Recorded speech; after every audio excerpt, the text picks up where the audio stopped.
uma linda basílica no coração da Europa, que foi um importante ponto de peregrinação e ficou esquecida por séculos. Você sabia que existe uma tradição que afirma que depois da morte de Jesus, Madalena veio para a França e que aqui na Catedral de Vézelay, a relíquia do corpo de Santa Maria Madalena era capaz de operar milagres? A história da mulher que esteve muito perto de Jesus e que por muito tempo foi tratada como símbolo dos pecados capitais. É emocionante você chegar num lugar desse e perceber que tudo isso aqui foi dedicado àquela mulher maltratada, aquela mulher desprezada. O lugar onde pão e vinho se tornaram símbolos do corpo e do sangue de Jesus em um dos episódios mais marcantes do cristianismo. Hoje, no Expedições ao Sagrado.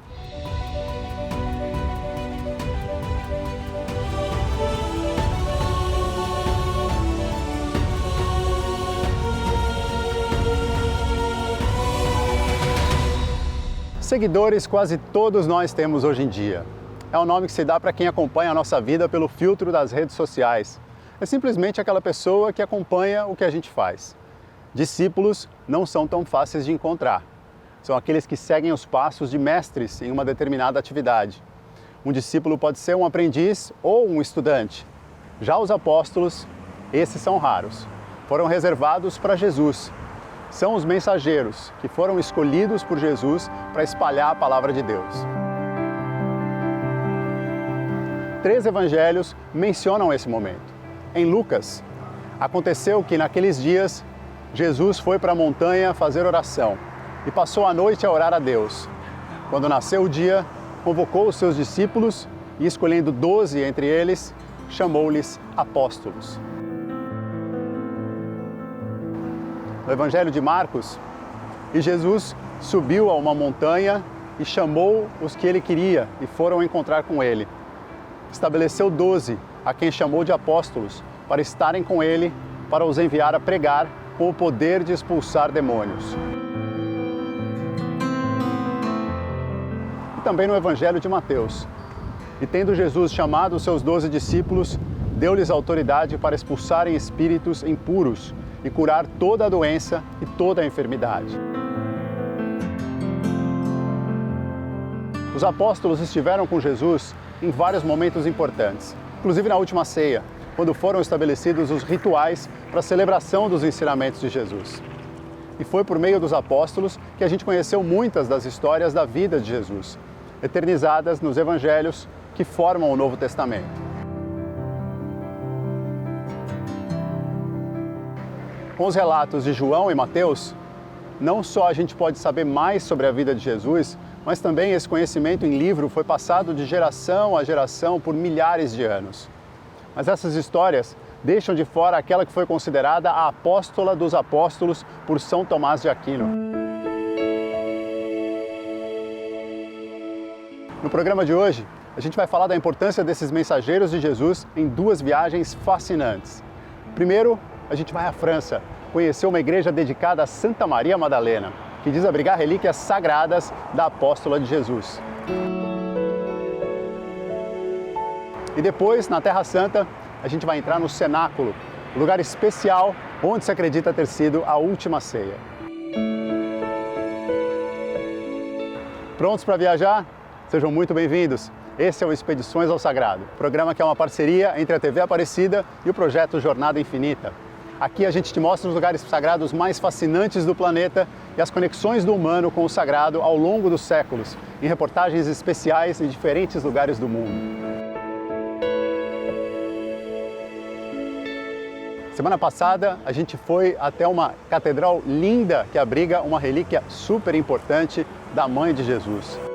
Um corte de seda oriental que chegou a essa cidade francesa mais de 1.200 anos atrás.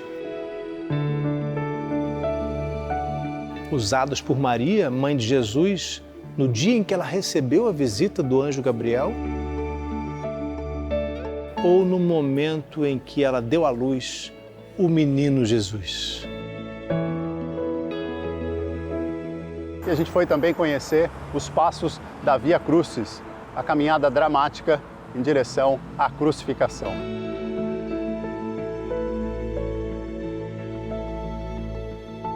Reviver as estações da Via Dolorosa é um pouco como reviver aqueles momentos marcantes da vida do Mestre de Nazaré. Hoje a gente segue viajando. É difícil imaginar algum personagem cuja história tenha sofrido tantas distorções ao ser contada ao longo dos séculos. São várias versões diferentes e muita gente ficou muito tempo sem saber o que era exatamente a realidade. Maria era de Magdala, um vilarejo de pescadores às margens do Mar da Galileia. As ruínas desse povoado foram encontradas no nordeste de Israel. Maria de Magdala ficou então conhecida como Maria Madalena. Ela acompanhou Jesus em momentos importantes e foi a primeira testemunha da ressurreição, um momento que baseia toda a fé do cristianismo.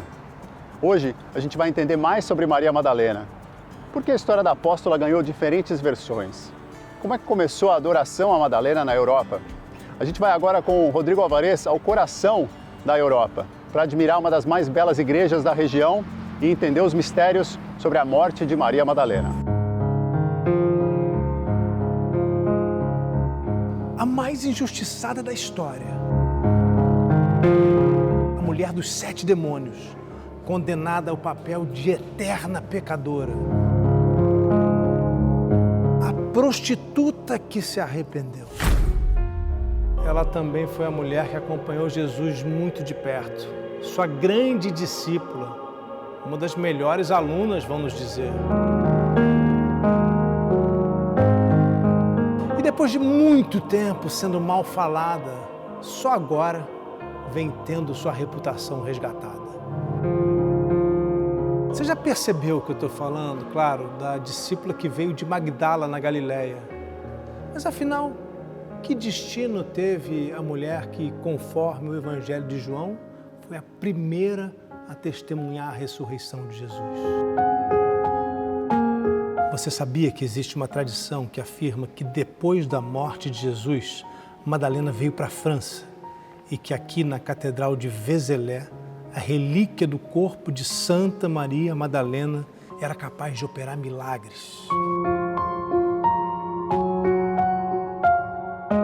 Nesse vídeo eu vou te contar essa história cheia de intrigas, milagres, roubo de relíquias sagradas. E por que muita gente acredita que essa pequena cidade, numa famosa região vinícola da França, se transformou num dos destinos finais do corpo da seguidora mais fiel de Jesus, Maria Madalena.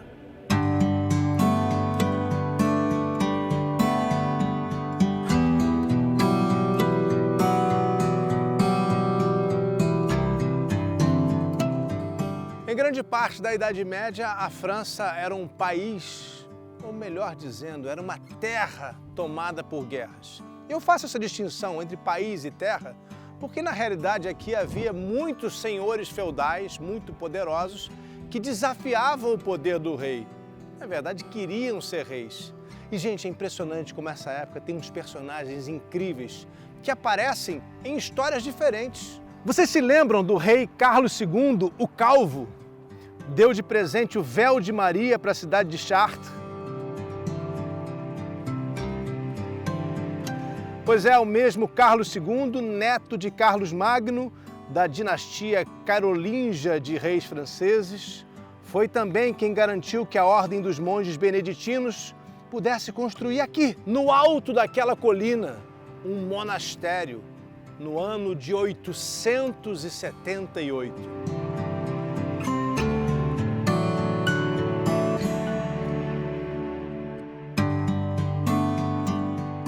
O testemunho mais antigo sobre as relíquias de Santa Maria Madalena aqui em Vézelay vem do século XI.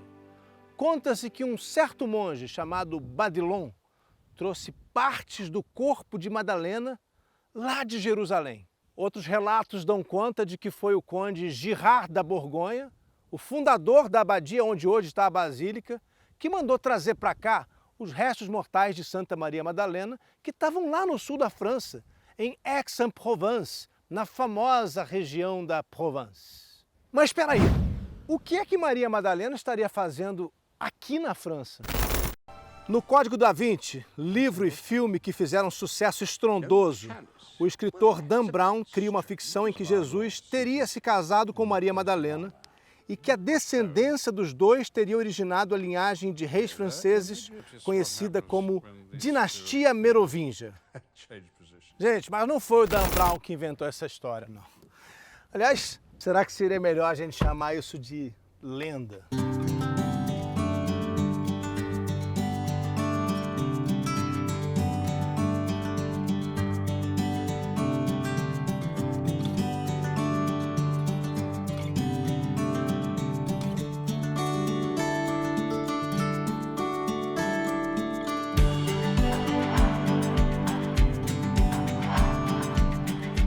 O manuscrito do começo da Idade Média afirmava que depois da morte de Jesus, quando seus seguidores estavam sendo perseguidos, mortos ou expulsos da Terra Santa, alguns deles foram forçados a entrar num barco sem leme e abandonados no mar.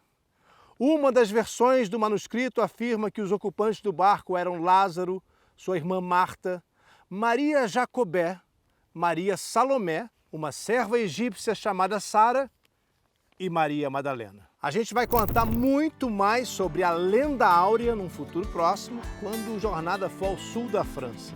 O importante agora é você entender que o manuscrito conta que todos sobreviveram à viagem marítima graças à proteção divina e que Maria Madalena viveu seus últimos dias no sul da França.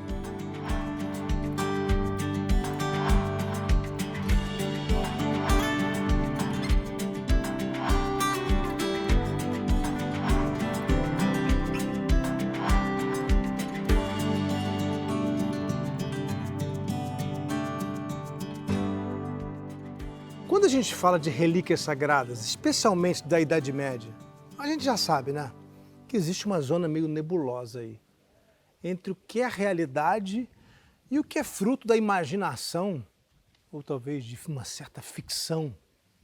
E às vezes, a lenda acaba prevalecendo. Como eu já disse algumas vezes, a Idade Média na Europa foi um tempo de guerras, fome, perseguições e também fanatismo. A posição estratégica e a proteção dos muros do monastério construído aqui atraiu famílias e o vilarejo foi pouco a pouco crescendo.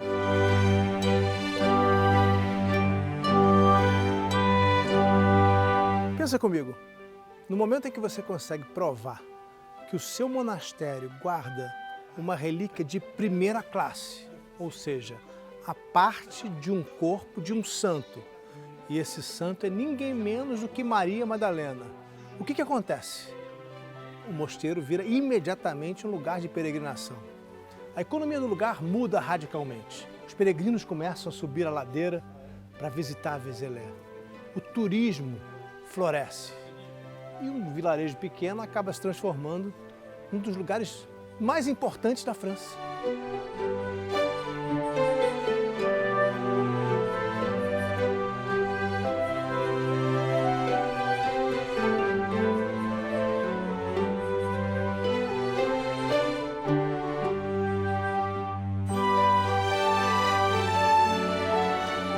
Foi no começo do século XII que a fama de Vézelay chegou ao auge.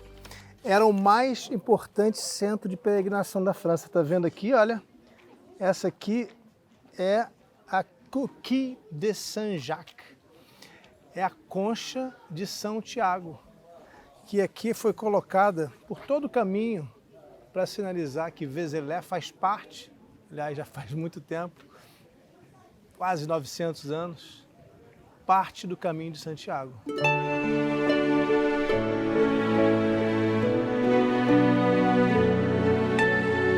É a primeira vez que eu estou vindo aqui em Vézelay e faz tempo que eu queria vir. Desde que eu escrevi sobre a história de Maria Madalena no livro Sobre Madalena, esse lugar ficou muito marcado para mim porque ele foi um lugar muito importante de peregrinação por muitos e muitos anos. Tão emocionante você chegar num lugar desse e perceber que tudo isso aqui foi dedicado àquela mulher maltratada, aquela mulher desprezada, chamada de prostituta indevidamente, confundida com a mulher pecadora, e que só agora, no nosso tempo, depois de muitos e muitos séculos, finalmente está recebendo a devida compreensão do fato inegável de que Madalena foi apóstola de Jesus. Chegar a Vézelé, para mim, é um pouco um paralelo com o que está acontecendo hoje no mundo, as mulheres conseguindo finalmente seu espaço. E aqui a gente vê essa dedicação da igreja, o espaço que aos poucos foi sendo dado à grande mulher, à grande discípula de Jesus. Estou realmente emocionado de estar aqui e com muita vontade de entrar e levar você comigo.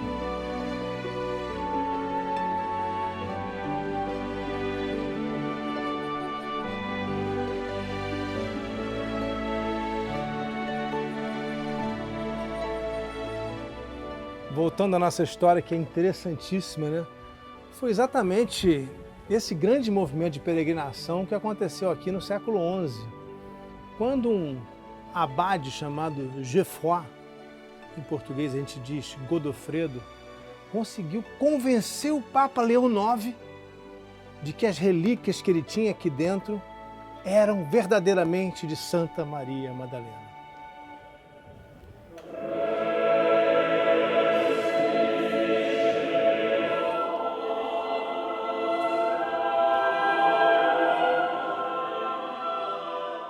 Que lindo esse coral, né? Daqui a pouco a gente volta para ouvir mais e acompanhar o restante desse especial com o Rodrigo Alvarez. Agora eu quero aproveitar para falar sobre Jesus e as mulheres.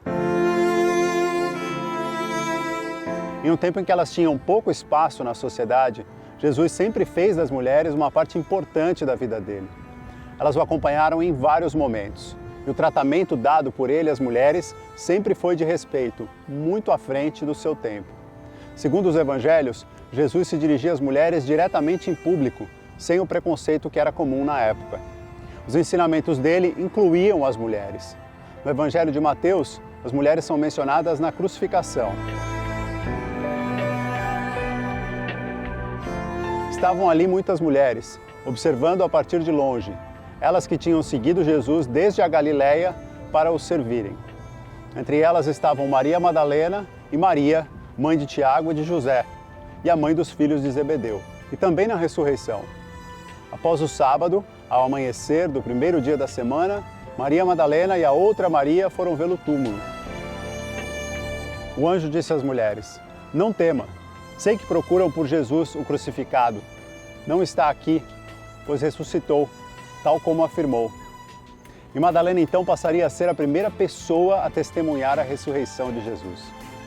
O Expedições ao Sagrado volta já já, com muito mais da história de Madalena, direto da França. Papo de domingo, sempre às 3 da tarde, para falar sempre de um tema incrível sobre religião aqui no YouTube do Jornada. Estamos de volta com Expedições ao Sagrado. Em 2017, o Papa Francisco chamou Maria Madalena de apóstola da nova e maior esperança, por ter sido aquela que anunciou a ressurreição de Jesus. O Papa também destacou que a intercessão de Maria Madalena nos ajuda a viver a experiência da ressurreição, já que ela foi das lágrimas pela morte à alegria ao ver Jesus ressuscitado. Agora a gente vai voltar a Vézelé, na França, para aprender mais sobre a vida de Maria Madalena. Nessa segunda parte do especial, Rodrigo Alvarez nos conta como a história da apóstola foi deturpada. E ainda destaca a importância da cidade para as cruzadas na Idade Média, uma época fundamental para entender o crescimento do cristianismo na Europa. Para como a acústica da igreja beneficia o coral.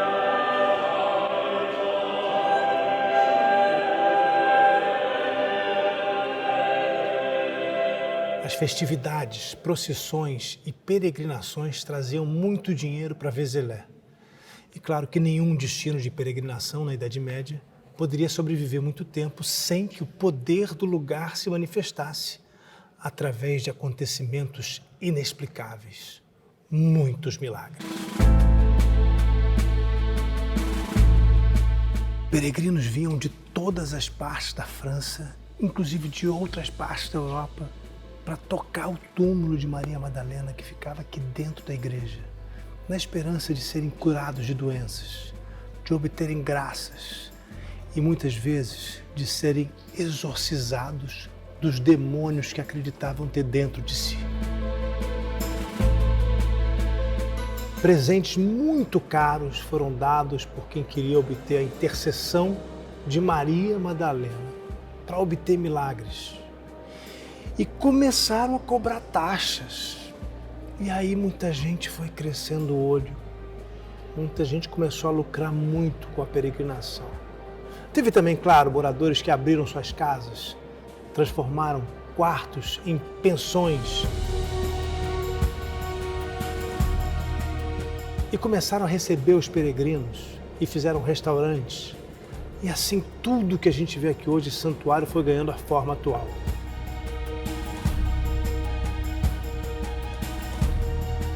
Vendo essa imagem de Santa Maria Madalena aqui, eu me lembro que naquela época, quando a peregrinação ganhou muita força aqui, os cristãos pensavam em Madalena como a prostituta, a pecadora arrependida, porque assim tinha sido dito por um papa, o Papa Gregório I, no fim do século VI, numa homilia, num discurso provavelmente não planejado. Ele confundiu Madalena, disse que talvez fosse a mesma que a mulher pecadora que aparece nos evangelhos. Os 7 demônios de Madalena passaram a ser entendidos como os 7 pecados capitais.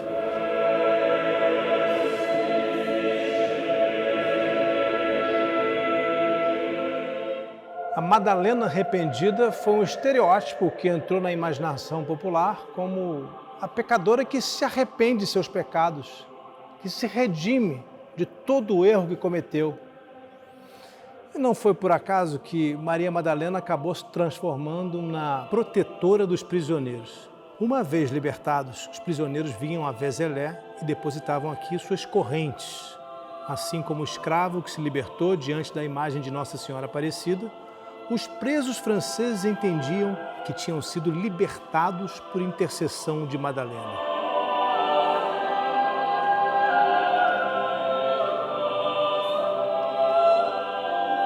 Os milagres atribuídos às relíquias de Maria Madalena se multiplicavam. Teve até relatos de cavaleiros aparentemente mortos em batalha que ressuscitaram.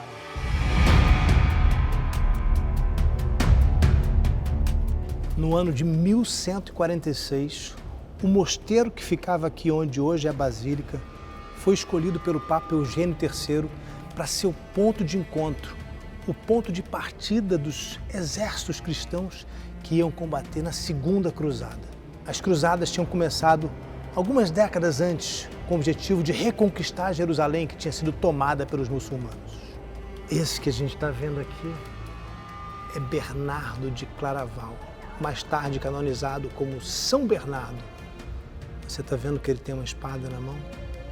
São Bernardo foi fundamental para convocar os guerreiros para a cruzada. Seus discursos atraíam multidões até aqui. As pessoas vinham ver as relíquias de Maria Madalena e ouvir os discursos de Bernardo de Claraval. Os potentes discursos de São Bernardo foram fundamentais para convocar a cruzada. Ele era o religioso mais poderoso e influente da Europa. Tinha sido professor do Papa e mais tarde foi canonizado como São Bernardo.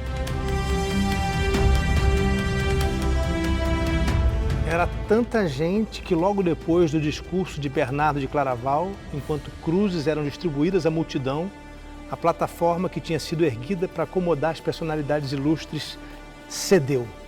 Entre as autoridades que caíram estava, por exemplo, o rei Luís VII da França. Ninguém se feriu e o milagre foi atribuído à intercessão de Santa Maria Madalena. Mais tarde, já no fim do século XII, teve mais um encontro importantíssimo aqui em Vézelé. Os reis Felipe Augusto da França e Ricardo Coração de Leão da Inglaterra partiram daqui em direção à Terra Santa para enfrentar Saladino, dando início à Terceira Cruzada. E a história desse lugar não foi só de triunfos medievais. Em 1120, o incêndio devastou parte da igreja e matou, segundo uma fonte da época, mais de 1000 pessoas.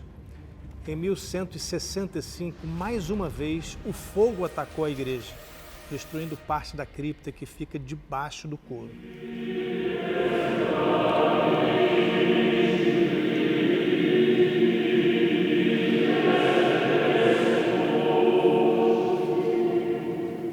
Depois de anos e anos de disputas internas, questões políticas, disputas com a comunidade local, com comunidades vizinhas, pouco a pouco a peregrinação foi diminuindo aqui em Vézelé.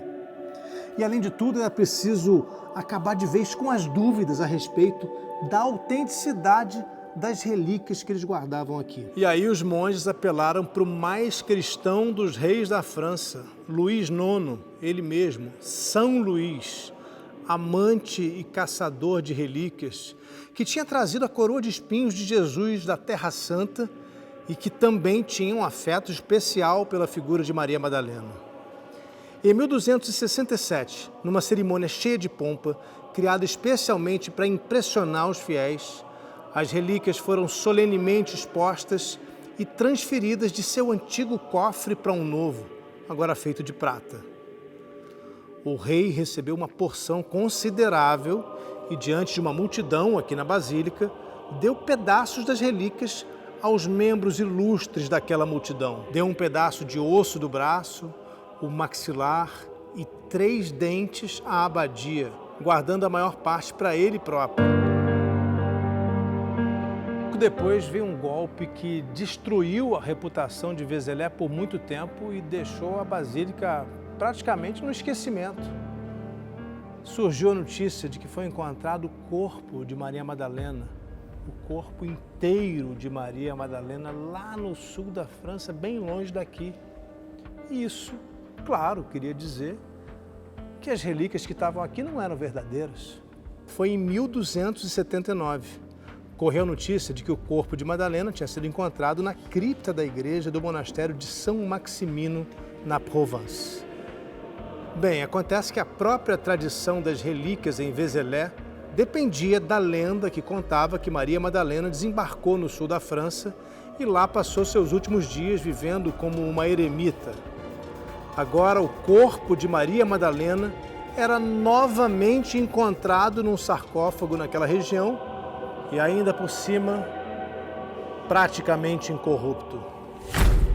A versão que eu contei lá no comecinho da história sobre como as relíquias foram trazidas aqui para Vézelé envolve o que em latim se chama de furtum sacrum, ou seja, roubo de relíquias sagradas. A mando do conde Girard de Borgonha teria sido o monge Badilon que roubou as relíquias de Madalena lá do sul da França, supostamente para protegê-las dos chamados sarracenos, que era uma confusão que os franceses faziam, chamando todos os árabes de sarracenos. Quando os monges de São Maximino alegaram ter descoberto o corpo, uma guerra de versões sobre quem tinha as verdadeiras relíquias de Madalena começou entre a Borgonha e a Provence, mas com o apoio do Papa Bonifácio VIII, em 1295, a balança começou a pender para o sul.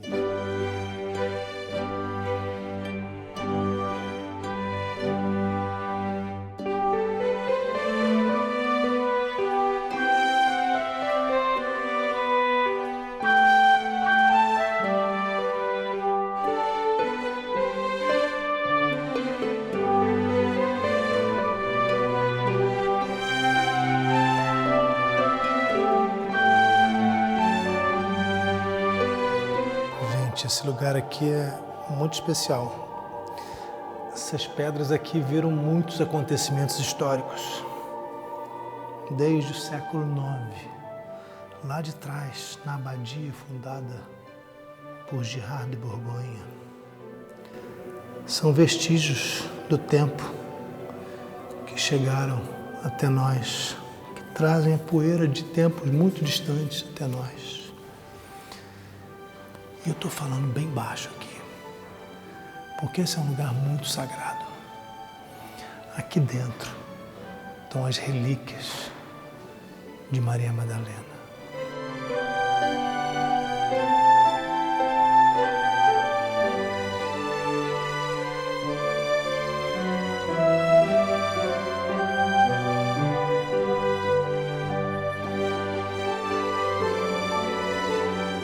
Vézelay não aguentou o golpe e acabou caindo no esquecimento. Agora, em 1567, durante as chamadas guerras de religião entre católicos e protestantes aqui na França, esse lugar foi tomado pelos huguenotes, que eram protestantes. Aqui, eles destruíram estátuas e desapareceram com relíquias. Depois disso, a basílica foi perdendo importância gradualmente. E após a Revolução Francesa, virou uma simples igreja paroquial. Algumas relíquias de Maria Madalena tinham ficado guardadas na Catedral de Sens desde o século XIII. Só no século XIX, a igreja foi totalmente restaurada pelo arquiteto Viollet-le-Duc e entrou na lista de monumentos históricos da França e depois virou Patrimônio Mundial da Unesco. Em 1876, o arcebispo de Sens, vendo tudo o que tinha acontecido aqui, resolveu restituir as relíquias de Maria Madalena à Basílica de Vézelay.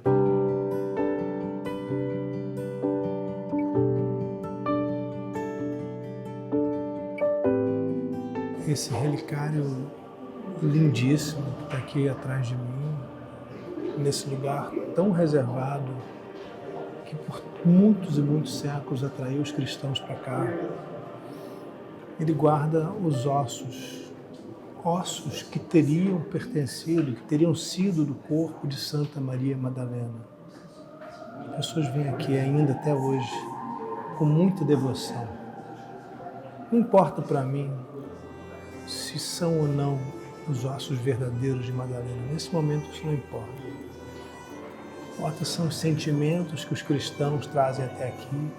E não só católicos, não só cristãos, mas muitos admiradores de Maria Madalena que vêm até aqui, passam alguns momentos em reflexão, alguns rezando, outros simplesmente pensando, sentindo,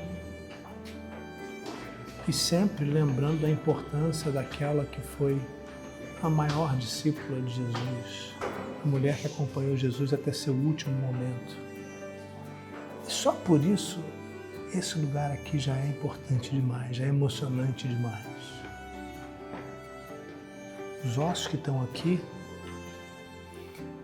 vieram para cá no momento em que houve uma certa paz com a igreja lá do sul da França. Foram doados pela Basílica de Aix-en-Provence para ficarem aqui no relicário, depois que os ossos daqui já não estavam mais. Os que estavam antes tinham sido já levados, não pertenciam mais à Basílica e foram trazidos novos ossos para cá.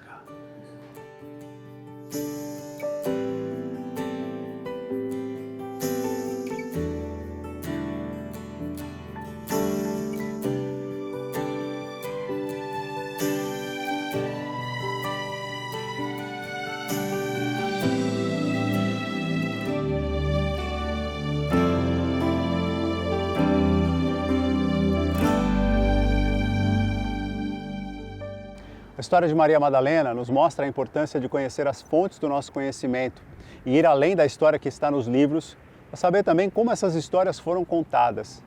Muitas vezes a gente ouve uma coisa e trata como verdade, mas é tão importante conhecer a história e refletir sobre ela, né? Nesse caso de Maria Madalena fica muito claro que quem entende melhor a história e as circunstâncias de como esse rótulo de pecadora foi colocado na imagem dela, consegue entender e recuperar uma das mais bonitas histórias de convivência e aprendizado com Jesus. A história é dinâmica. A gente deve estar sempre pronto para entender novas descobertas e como elas se encaixam na tradição. Um exemplo são os pergaminhos do Mar Morto, descobertos em meados do século XX, mais de 2000 anos depois da morte de Jesus. Os documentos têm oferecido detalhes muito importantes de como era o mundo naquela época. Depois do intervalo, a gente vai para Israel visitar uma sala muito especial, onde teria acontecido a última ceia de Jesus com os apóstolos. Até já! Se você quiser conhecer meu curso Jesus, a Luz da História, é só você entrar no rodrigoalvarez.site. Bem-vindos de volta, esse é o Expedições ao Sagrado. Você já deve ter visto imagens dessa cena clássica da história do cristianismo. A última ceia de Jesus com os apóstolos. É um momento recheado de simbolismos. Por séculos, as representações artísticas foram estudadas minuciosamente. Quem estava ao lado de Jesus? O que eles comiam? Qual teria sido o clima daquele encontro? Os apóstolos foram parte fundamental da última ceia. A palavra apóstolo vem do grego apóstolos, que significa ser enviado ou emissário. Imagina-se que o grupo todo estivesse reunido naquele momento especial. Pedro, João, Tiago Maior, André, Filipe, Tomé, Bartolomeu, Mateus, Tiago Menor, Simão, Judas Tadeu e Judas Iscariotes. E Madalena, que esteve sempre próxima de Jesus. É provável que tenham comido cordeiro e pão sem fermento, que faziam parte das celebrações da Páscoa judaica. E o clima já era tenso, com a perseguição a Jesus e seus discípulos. Agora a gente vai à Terra Santa com o Rodrigo Alvarez para conhecer o local e um dos mais importantes encontros da humanidade.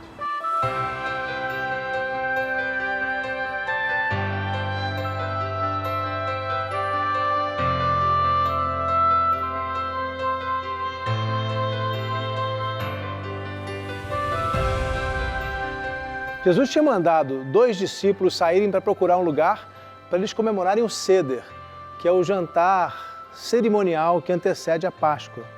Ele queria passar junto com os apóstolos e pediu para 2 discípulos saírem e procurarem esse lugar, que a tradição localizou aqui. O que me trouxe aqui para esse segundo andar de uma casa em Jerusalém é uma pista que a gente encontra nos evangelhos de Marcos e Lucas.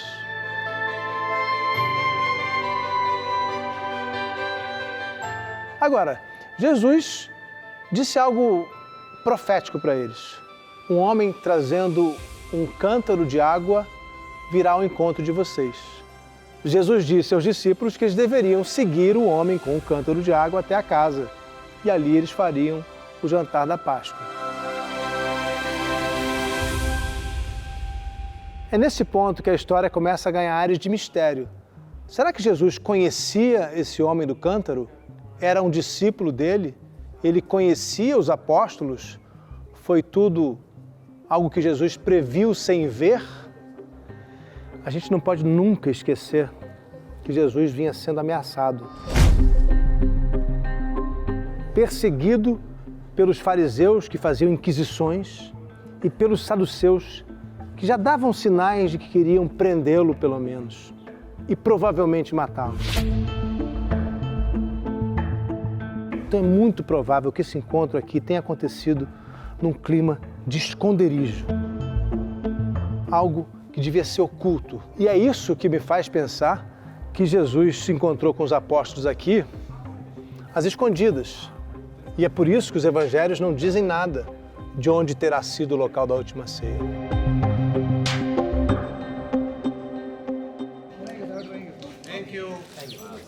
O pequeno prédio no Monte Sião é um lugar envolvido em mistérios e que tem uma sacralidade compartilhada entre as 3 grandes religiões monoteístas. Acredita-se que ele já tenha sido sinagoga, igreja e mesquita.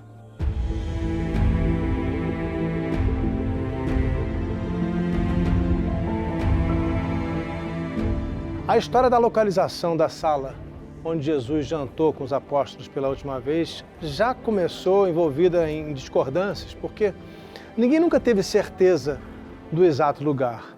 Os próprios evangelhos não dão muita referência, não dizem nada onde exatamente seria o segundo andar da casa em Jerusalém, onde Jesus fez a última ceia. Mas as tradições foram nos trazendo para esse lugar aqui. E no século IV, para reforçar essa tradição que associava esse lugar à última ceia, surgiu aqui embaixo uma tradição dizendo que aqui ficava o túmulo do rei Davi. E a gente sabe que o Messias deveria vir da linhagem do rei Davi. Isso está nos evangelhos bem no começo. Então essa associação simbólica entre o túmulo do rei Davi, que os judeus, muitos judeus, acreditam que esteja aqui embaixo, ainda que não seja arqueologicamente comprovado, e a sala da última ceia aqui em cima, faz todo sentido com os evangelhos e com aquilo que se acredita, que Jesus era o Messias, que vinha da linhagem de Davi e que veio para salvar o povo judeu.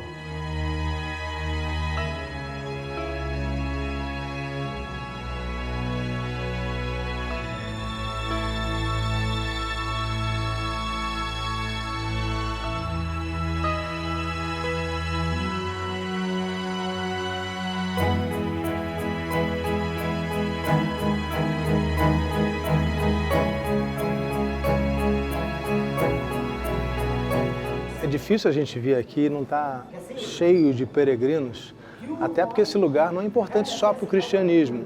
Ele é importante também para os muçulmanos, que há mais de 800 anos fizeram aqui uma mesquita, que depois deixou de ser mesquita, mas continuou sob o domínio dos árabes. Então é um lugar muito cheio de significados.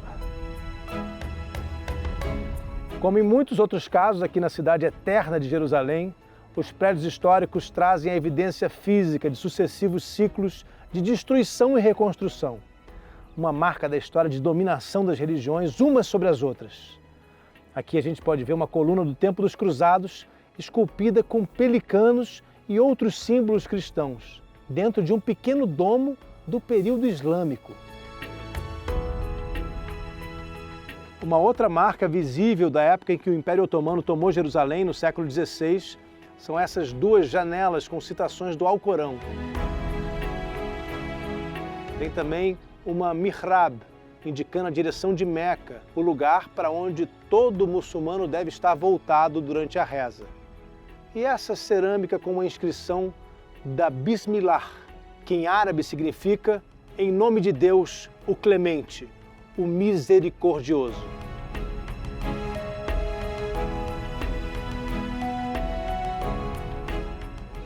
Foi aqui, ou pelo menos no local da última ceia, que a tradição diz que foi aqui, que Jesus repartiu o pão e o vinho e pediu que aquele gesto fosse feito em sua memória. É um momento ritualístico fundamental para o cristianismo. É o momento da comunhão, quando, de maneira diferente para os católicos e para os evangélicos e protestantes, mas Jesus cria um gesto ritualístico que é repetido até hoje.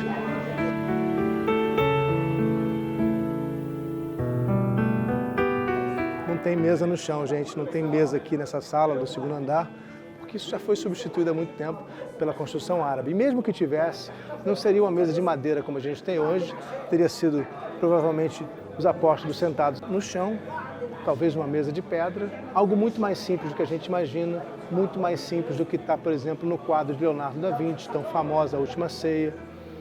Então, a gente pode imaginar que foi assim? Não. Pode ter sido aqui? Pode. E o simbolismo é muito grande, tanto que, por exemplo, quando o Papa Francisco veio a Jerusalém, ele veio rezar aqui. Esse é o lugar também onde Jesus teria lavado os pés dos apóstolos. Tem muito simbolismo aqui. Mesmo sabendo que no tempo de Jesus esse lugar não passava de uma casa simples, cuja aparência não tinha nada a ver com o que a gente está vendo aqui hoje, é emocionante pensar que a gente pode estar no mesmo recinto em que Jesus se reuniu com os apóstolos. E a tradição sugere que foi aqui também que se deram outras passagens marcantes, como a aparição de Jesus aos apóstolos depois da ressurreição.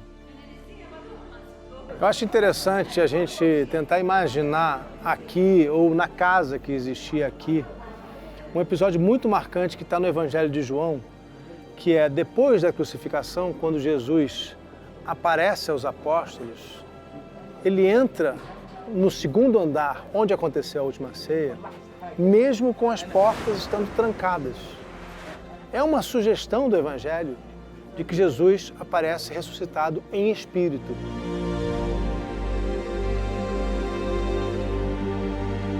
Essa é uma questão que vai suscitar muita discussão ainda ao longo do tempo. Os gnósticos, por exemplo, têm livros inteiros que tratam Jesus como espírito, ou como uma forma de luz, como por exemplo no livro Pistis Sophia, a sabedoria da fé. E esse acontecimento do Evangelho de João nos faz pensar em Jesus como um Espírito ressuscitado. Ainda que mais tarde, a gente sabe, o apóstolo Paulo vai dizer que toda fé é vazia sem a ressurreição. E Paulo estava falando da ressurreição em carne e osso. Pode ser que Jesus tenha sido visto em carne e osso e também em espírito? Os relatos nos fazem pensar que sim. E uma dessas situações teria acontecido não nessas pedras, porque elas não estavam, elas são de uma construção posterior, mas possivelmente nas pedras que estavam antigamente na mesma casa que havia aqui, neste mesmo lugar.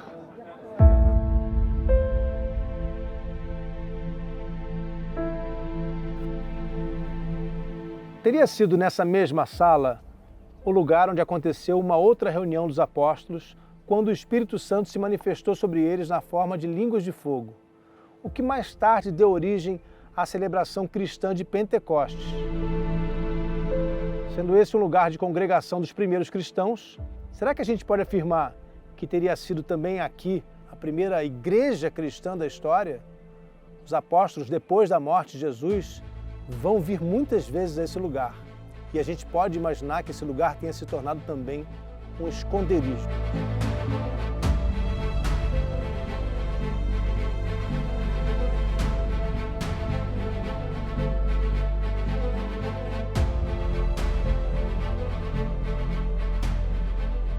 Eu estou aqui no terraço de onde fica a sala da última ceia, onde um dia foi uma mesquita, e aqui atrás vocês podem ver tem um minarete, que é uma marca, né? Toda mesquita tem um minarete de onde fazem o anúncio para os muçulmanos rezarem 5 vezes ao dia. Aqui atrás tem uma igreja, aqui tem a igreja da Dormição. São muitas igrejas ao lado de mesquitas, ao lado de lugares sagrados para o judaísmo. Essa é a complexidade de Jerusalém. E é por isso que raramente rezam-se missas aqui no local da última ceia, no segundo andar da casa, onde teria sido o último encontro de Jesus com os apóstolos.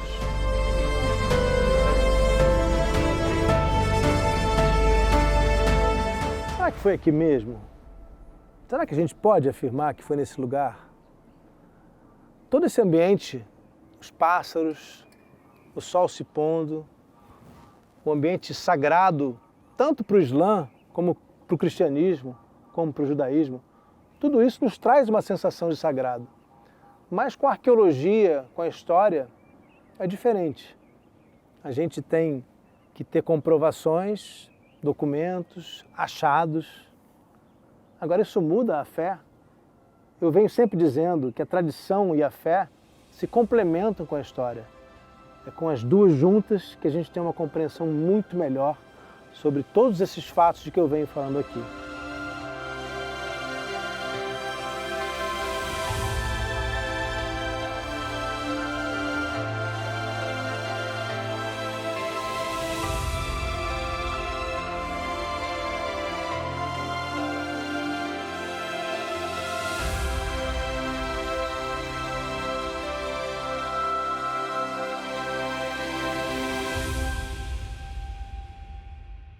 Nessa última refeição com os apóstolos, Jesus deixa importantes lições de amor e humildade.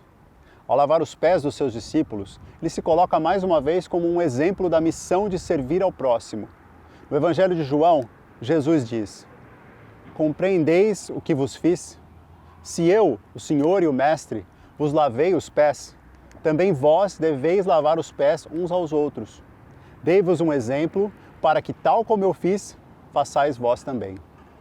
Há também uma demonstração de amor incondicional, quando Jesus lava os pés de Judas, no momento em que ele já sabia que seria traído. E o amor aparece nesse trecho do Evangelho de João, que relata a última ceia. "Dou-vos um novo mandamento, que vos ameis uns aos outros, tal como eu vos amei, para que também vós vos ameis uns aos outros. Nisso se reconhecerão todos que sois meus discípulos, se amor tiverdes entre vós." Ainda em João, um outro momento importante do encontro, Jesus explica aos apóstolos como seguir o trabalho depois da partida dele.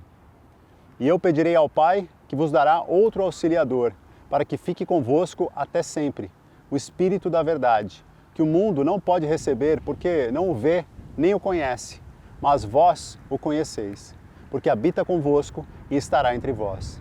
Não os deixarei órfãos, voltarei para vós. E mais uma vez, essa história bonita vem de um local que tem a história compartilhada pelas 3 grandes religiões monoteístas, o cristianismo, o judaísmo e o islã.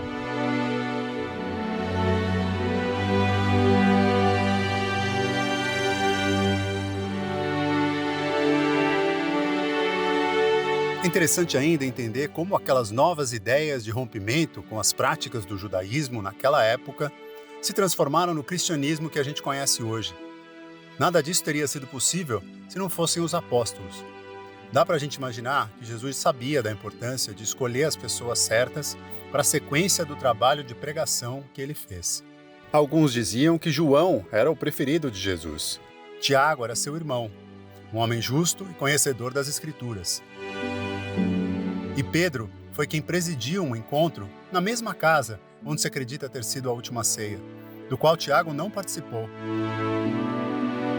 Inicialmente o grupo foi liderado por Tiago e Pedro, e por muito tempo, Tiago será a autoridade máxima da congregação. E mais tarde, vai ganhar denominação de apóstolo alguém que nunca conviveu com Jesus, mas que foi fundamental para que as ideias de Jesus chegassem a diferentes lugares do Oriente Médio e da Europa, e para que o cristianismo se consolidasse nos séculos seguintes. Saulo de Tarso, Paulo ou São Paulo apóstolo. Inicialmente o perseguidor de cristãos, Paulo tem uma visão e passa a escrever cartas, que vão ser importantíssimas para a compreensão dos ensinamentos de Jesus e que vão chegar a diferentes partes do mundo. A gente vai continuar viajando para aprender mais com esses lugares incríveis que o Rodrigo Alvarez visita pelo mundo. Semana que vem tem mais expedições ao sagrado. A gente se vê. Obrigado pela companhia. Fique em paz.